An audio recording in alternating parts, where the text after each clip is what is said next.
Hey, good morning, guys. So I'm just going to record this video for the next couple of days, so it's all clumped into one, so you can reference back to this video as you continue to work throughout the packet throughout the week.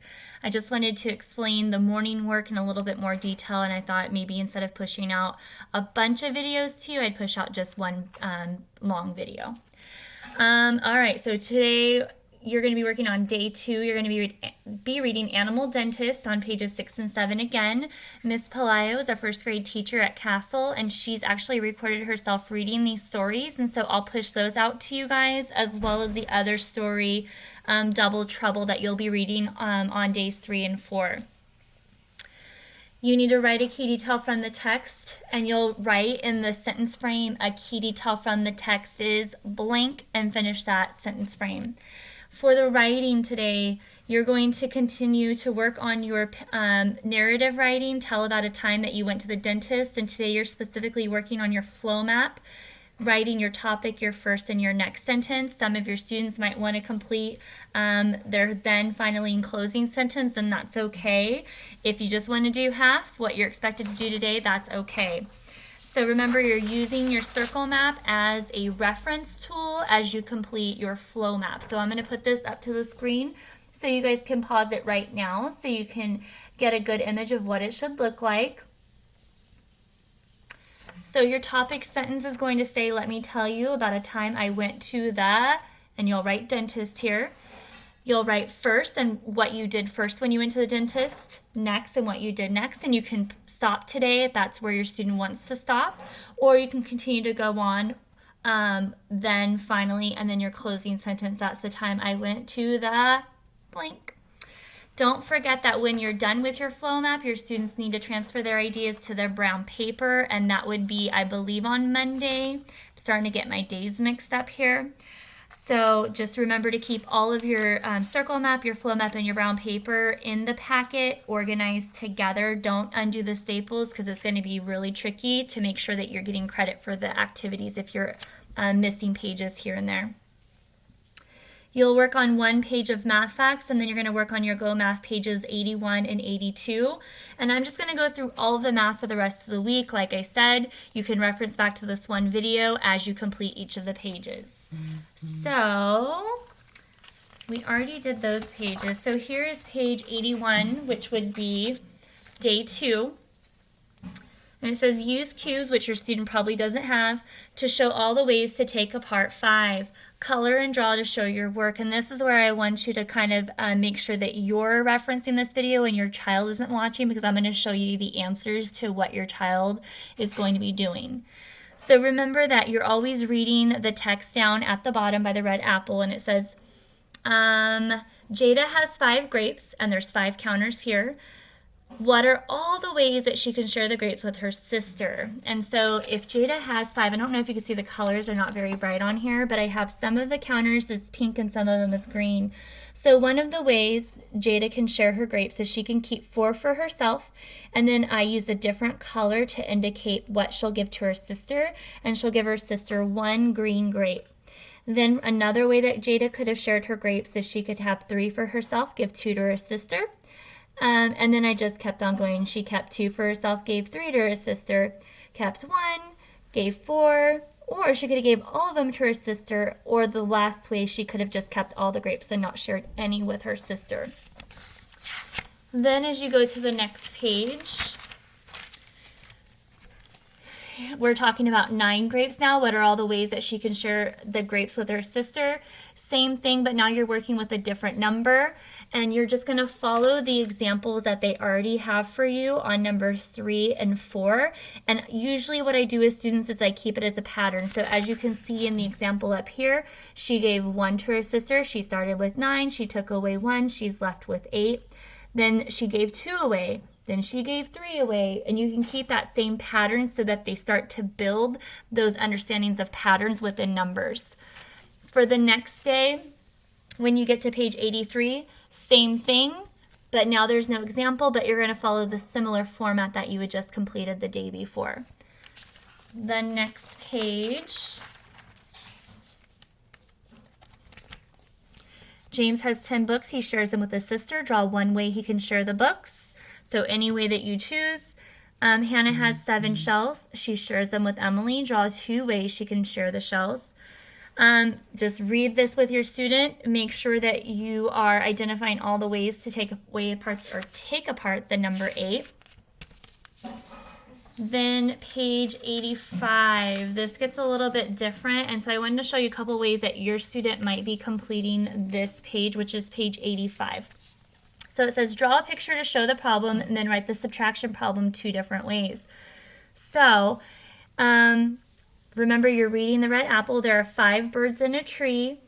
2 birds fly away. And so you might see some of your students doing models that look like this. They drew 5 counters, and they said, well, 2 of them flew away, so 3 of them are left in the tree.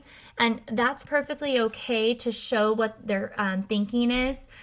You might want to encourage them to do more of this type of model, because that's what today's lesson, or this lesson specifically, is geared towards.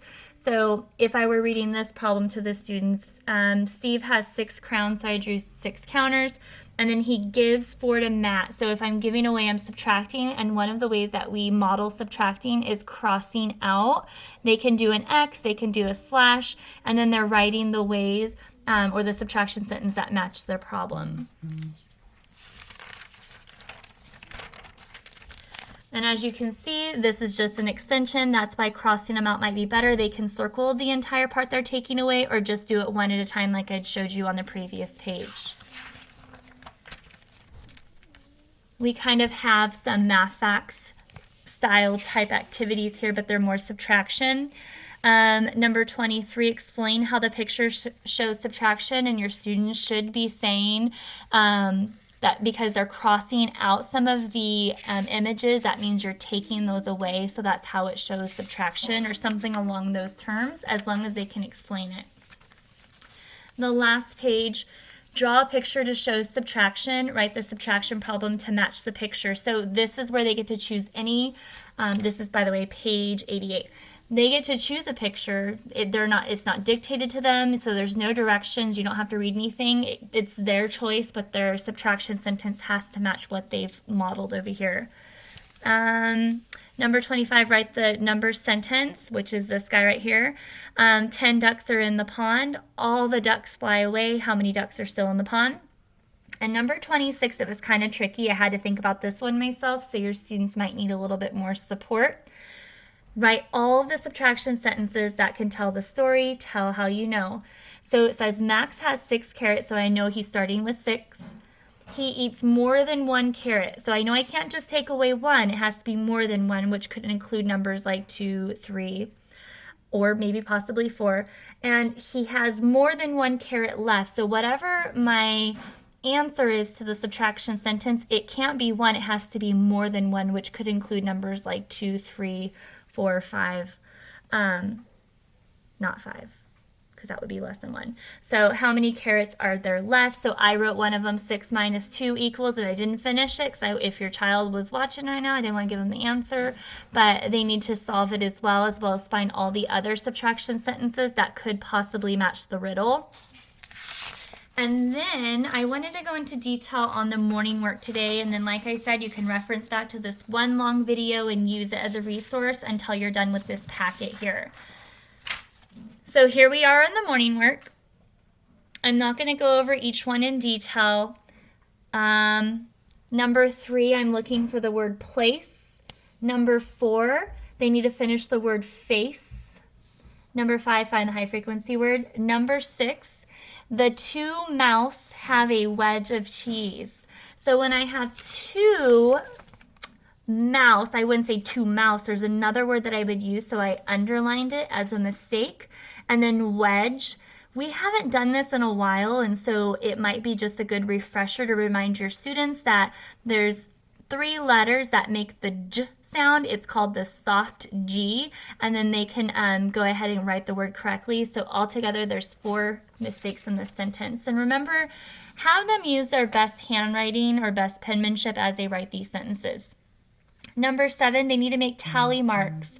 And so instead of talking about how many boys and girls are in the classroom, because we're not in the classroom right now, I crossed it out and just wrote family.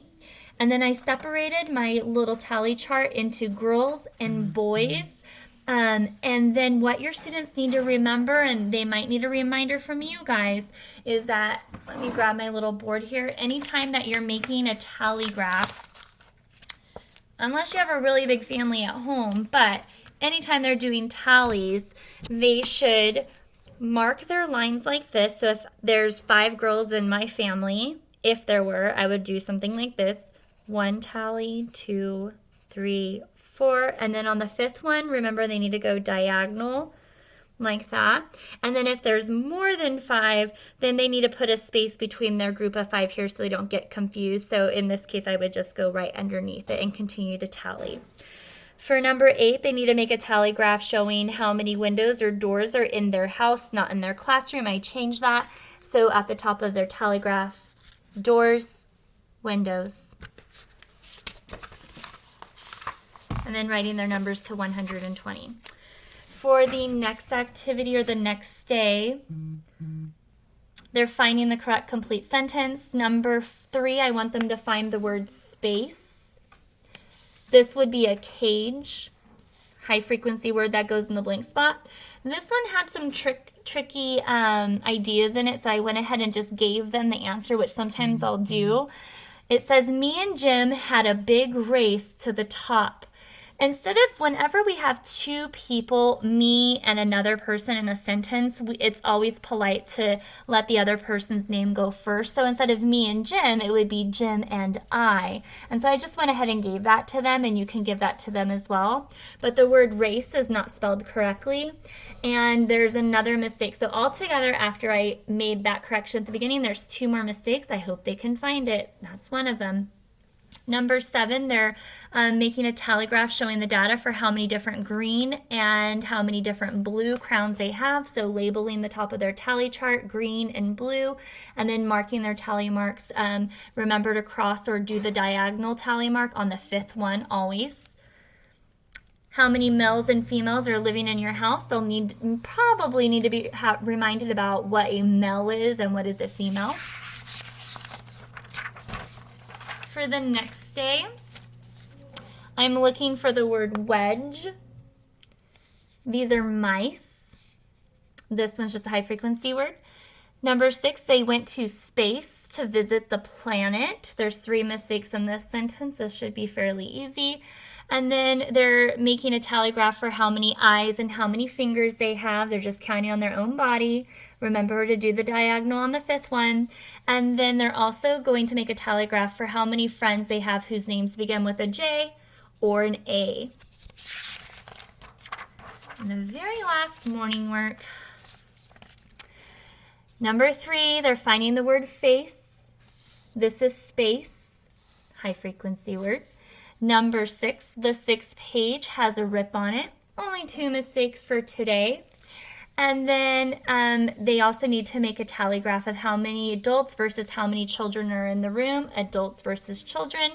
And then how many people are wearing blue or black in your classroom, but because we're not in our class, you can do it at home. If people are not wearing blue or black, just pick 2 colors that you could graph, and that could be flexible. So if your student turns in something different that's not blue or black, I'm not going to hold them and mark them wrong on that. Remember, it's credit or no credit, and that's it.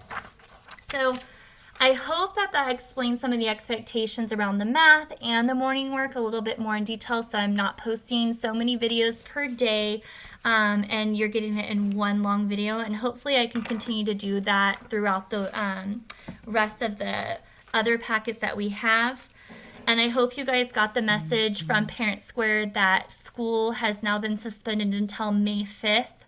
I know some of you are concerned about how this is going to impact you and your student. And so as a first grade team, we've been working together and really trying to create a solid plan to help you guys out, and really trying to make sure that all the students' needs are met, because at this point they're going to lose a lot of learning if we don't continue the learning the way that the students are taught at school. So just building consistency for you guys, and just we want you guys to know that we're thinking about you, and that we're really trying to narrow down our best practices and how we can get the curriculum rolled out to you guys so it doesn't feel like a heavy burden on you guys.